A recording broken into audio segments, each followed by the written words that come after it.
اسرائیل اور فلسطین کے تنازع کو لے کر دنیا بھر کے مختلف ممالک کی طرح پاکستان میں بھی فلسطینیوں کے حق میں مظاہرے کیے جاتے ہیں، جن میں عوام کی بڑی تعداد شرکت کرتی ہے۔ اسی طرح تاریخی طور پر بھی پاکستان کی جانب سے فلسطین کی حمایت کرنے اور اسرائیل کی مخالفت کرنے کی حکومتی پالیسی کو اٹل سمجھا جاتا ہے، اور ماضی میں جب بھی اسرائیل کے ساتھ سفارتی تعلقات بحال کرنے کے بارے میں کسی قسم کا بھی اشارہ دیا گیا تو اس پر شدید تنقید کی گئی اور اسے فلسطینیوں کے ساتھ بے وفائی کے طور پر دیکھا گیا۔ تقریباً 7 دہائیوں سے جاری اس تنازع میں عمومی طور پر فلسطینی عربوں کو اسرائیلی فوج کا سامنا کرنا پڑا، لیکن 53 سال قبل فلسطینی آزادی کی جدوجہد کرنے والوں نے ایک جنگ مسلمان ملک اردن کے خلاف بھی لڑی تھی، جس میں ان کو نہ صرف بھاری نقصان اٹھانا پڑا بلکہ شاید اکثر لوگوں کو اس بات کا علم نہ ہو کہ اس جنگ میں مبینہ طور پر ایک پاکستانی فوجی افسر کا کتنا اہم کردار تھا۔ یہ بات ہو رہی ہے سن 1970 میں 16 ستمبر سے لے کر 27 ستمبر تک جاری رہنے والی اس جنگ کی، جس کو تاریخ میں بلیک ستمبر کہا جاتا ہے، اور مبینہ طور پر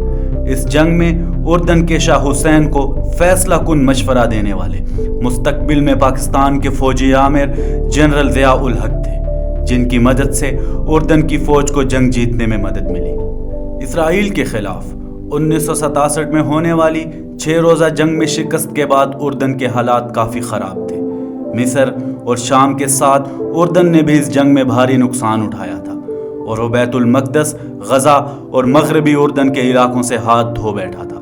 ایسے میں فلسطینی جنگجوؤں نے مغربی اردن میں واقع علاقوں میں اپنی موجودگی قائم کر لی اور وقتاً فوقتاً اسرائیلی قبضے میں لیے گئے سرحدی علاقوں پر کامیاب حملے کیے، جس کے نتیجے میں ان کی مقبولیت میں اضافہ ہو گیا، جس کے باعث شامی اور عراقی حمایت بھی ان کو ملنے لگی۔ اس صورتحال کو دیکھتے ہوئے اردن کے سربراہ شاہ حسین نے اپنے پاکستانی دوست ضیاء الحق سے مدد مانگی، جو اس وقت بریگیڈیئر کے عہدے پر تعینات تھے اور عمان میں پاکستانی سفارت خانے میں فرائض سر انجام دے رہے تھے۔ ضیاء الحق امریکہ سے اپنی ٹریننگ مکمل کر کے وطن واپس آئے تو انہیں اردن بھیج دیا گیا، جس نے حال ہی میں 6 روزہ جنگ میں شکست کھائی تھی۔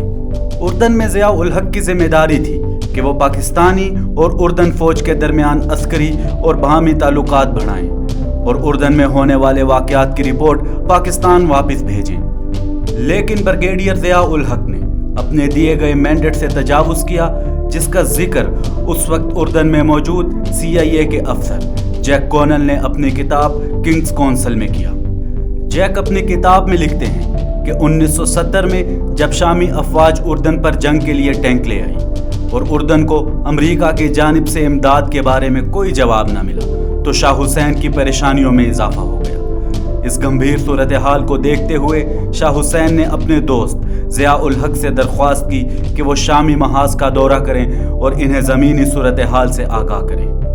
ضیاء الحق نے شاہ حسین کے کہنے پر خفیہ طور پر محاذ کا دورہ کیا، اور جب ضیاء الحق سے اردن کے حکام نے حالات کے بارے میں معلوم کیا تو ضیاء الحق نے جواب دیا کہ حالات بہت خراب ہیں۔ ضیاء الحق نے شاہ حسین کو مشورہ دیا کہ اردن فضائیہ کو شامی فوج کے خلاف استعمال کیا جائے۔ یہی وہ فیصلہ ثابت ہوا جس کے باعث اردن جنگ جیتنے میں کامیاب ہو گیا۔ بلیک ستمبر میں ضیاء الحق کے کردار کے بارے میں سب سے اہم گواہی شاہ حسین کے بھائی اور اس وقت کے ولی عہد شہزادہ حسن بن طلال نے بروس ریڈل نامی ایک صحافی کو بات کرتے ہوئے دی۔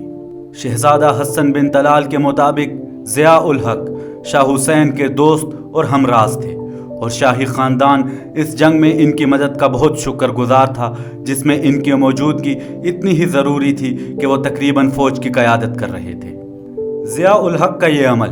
پاکستان میں حکام کو ناگوار گزرا، کیونکہ یہ واضح تھا کہ ضیاء الحق اردنی فوج کے ساتھ لڑ کر اپنی سفارتی ذمہ داریوں اور احکامات سے تجاوز کر رہے ہیں۔ لیکن ان تمام خدمات کا صلہ ضیاء الحق کو شاہ حسین کی جانب سے کی گئی سفارش کی صورت میں ملا، جنہوں نے پاکستان کے نو منتخب وزیر اعظم ذوالفقار علی بھٹو کو ضیاء الحق کے بلیک ستمبر کی جنگ کے کارناموں سے آگاہ کیا،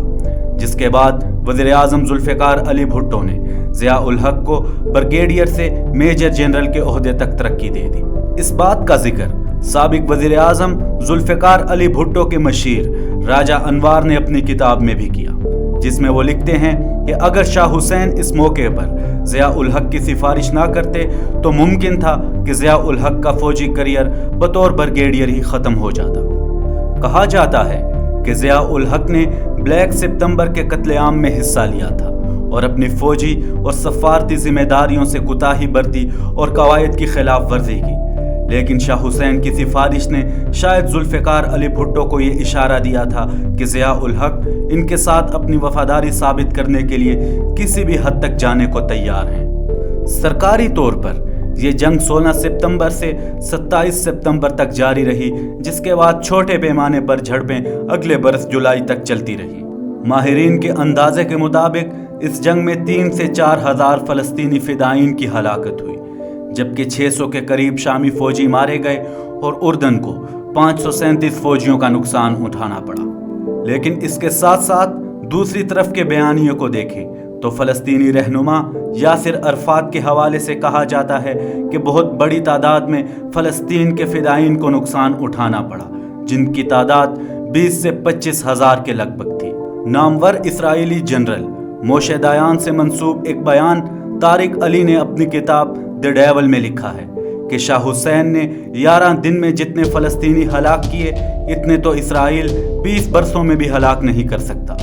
اسی طرح کا ایک الزام ضیاء الحق پر ایک انڈین صحافی وجے پرشاد نے 2002 میں لگایا کہ شاہ حسین نے ضیاء الحق کی مدد سے اپنی بودوؤں پر مشتمل فوج فلسطینیوں کا قلعہ کما کرنے کے لیے بھیجی، اور اس کے بعد ایک ایسا قتل عام ہوا جس کا کوئی حساب نہیں لگایا جا سکتا۔ لیکن اس کے بالکل برعکس بیانیہ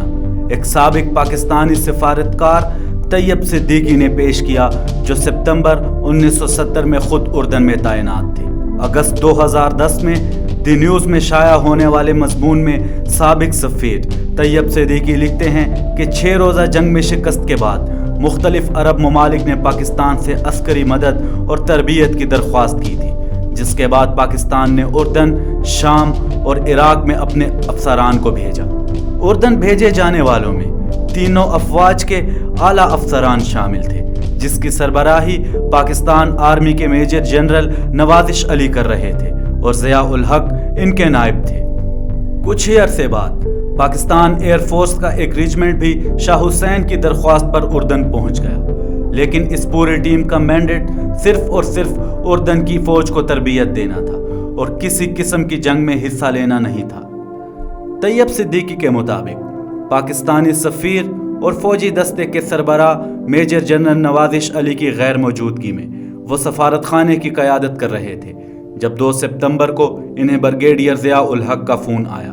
جس میں انہوں نے کہا کہ شاہ حسین نے شامی سرحد کے نزدیک موجود اربد شہر میں انہیں فوجی ڈویژن کی قیادت کرنے کا کہا ہے، کیونکہ اردنی کمانڈر میدان جنگ چھوڑ کر بھاگ گیا ہے۔ طیب صدیقی کہتے ہیں کہ میں نے فوراً سیکٹری دفاع غیاث الدین کو فون کر کے معاملے کا بتایا تو ناقابل یقین طور پر سیکٹری دفاع نے فوراً اس معاملے کی اجازت دے دی۔ میں نے اپنا اعتراض بیان کرنے کی کوشش کی تو انہوں نے مجھے ٹوکتے ہوئے کہا کہ ہم نے استخارہ کر لیا ہے، ہاشمی سلطنت کا ستارہ عروج پر جا رہا ہے، بادشاہ کی ہدایت پر عمل کرو۔ حکومت پاکستان کا حکم آنے کے بعد ضیاء الحق نے فوجی دستے کی کمانڈ سنبھالی، لیکن کوئی بھی فوجی آپریشن شروع ہونے سے پہلے ہی امریکہ اور اسرائیلی دباؤ میں آ کر شام نے اپنی فوجیں واپس بلا لی۔ ضیاء الحق پر فلسطینیوں کے قتل عام کے الزام کے بارے میں طیب صدیقی لکھتے ہیں کہ یہ تاثر پایا جاتا تھا کہ ضیاء الحق نے ہزاروں فلسطینیوں کو قتل کیا ہے یا ان کے قتل میں ملوث تھے، اور یہ کہ اس کے بعد یاسر عرفات نے عہد کیا تھا کہ وہ کبھی پاکستان نہیں جائیں گے، لیکن اس بات کا حقیقت سے دور دور تک کوئی تعلق نہیں۔ یاسر عرفات بعد میں کئی مرتبہ پاکستان کے دورے پر آئے۔ اگر غیر جانبدار ہو کر اس معاملے کو دیکھا جائے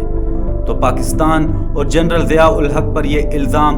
امریکہ، اسرائیل اور انڈیا نے لگایا، جبکہ فلسطین جس پر یہ ظلم کیا گیا اس نے آج تک کبھی ضیاء الحق پر ایسا کوئی الزام نہیں لگایا۔